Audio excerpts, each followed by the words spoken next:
দফতরের নাম জানতে খোদ সরকারি কর্মীকেই সাইনবোর্ড দেখতে হয়। আর দফতর সে তো পুরো বাড়ি, কাজ কি হয় সেই প্রশ্ন বোধহয় না করাই ভালো। মালদার শতাব্দী প্রাচীন পেডি সিল্ক প্রশিক্ষণ কেন্দ্রে এটাই ছবি। একসময় দেশ জুড়ে বিখ্যাত মালদার পেডি সিল্ক এখন চরম অবহেলার শিকার। আমরা যা শুনেছি পেটি সিল্ক বলে, সেরিকালচার পেটি সিল্ক।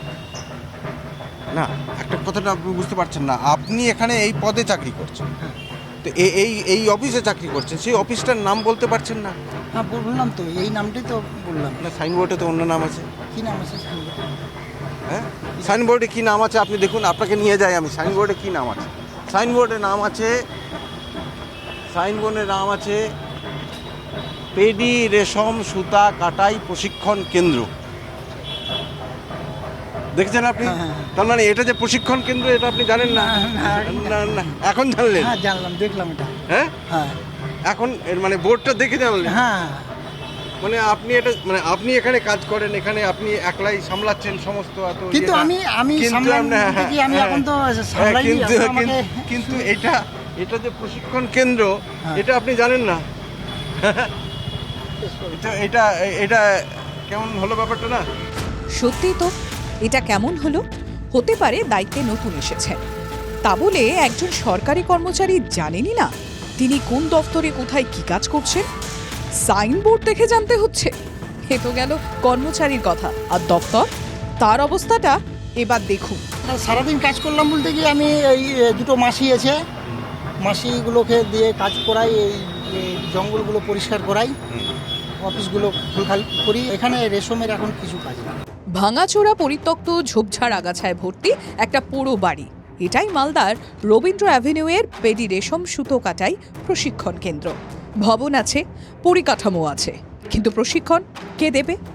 যে একজন কর্মী একাত কুম্ভের মতো এই প্রশিক্ষণ কেন্দ্রের ধ্বংসস্তূপে গড় সামলাচ্ছেন, তিনি নিজের কাজ সম্পর্কেই তো কিছু জানেন না।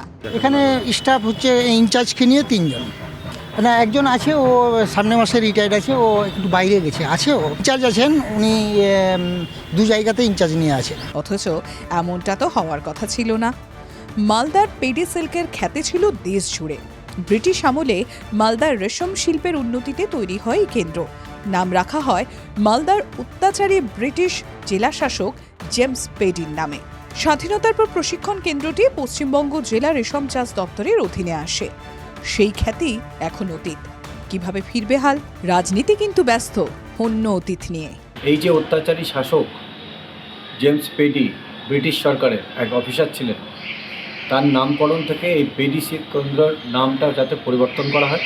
মাননীয় মুখ্যমন্ত্রীর কাছে আবেদন জানাই যে সেই অফিসের নাম কোনো বিপ্লবী নামে বা কোনো বাংলার স্বাধীনতা সংগ্রামীর নামে বা কোনো বাংলার মনীষী নামে করা হোক। যখন জেমস পেডি এই মালদার জেলা শাসক ছিলেন, ঠিক 100 বছর আগে, তখনই কিন্তু এই প্রশিক্ষণ কেন্দ্র তৈরি হয়েছিল। যে অত্যাচারী জেলা শাসককে মেদিনীপুরে বিপ্লবীরা গুলি করে হত্যা করে। যে প্রশিক্ষণ কেন্দ্রের পেছনে এত বড় ইতিহাস লুকিয়ে রয়েছে, সেই ইতিহাস সামনে আনা তো দূরে অস্ত, এখানকার কোটি কোটি টাকার সম্পত্তি অবহেলায় সম্পূর্ণ নষ্ট হয়ে যাচ্ছে। মালদা থেকে ক্যামেরা মুজিবরের সঙ্গে শুভতোষ, TV9 বাংলা।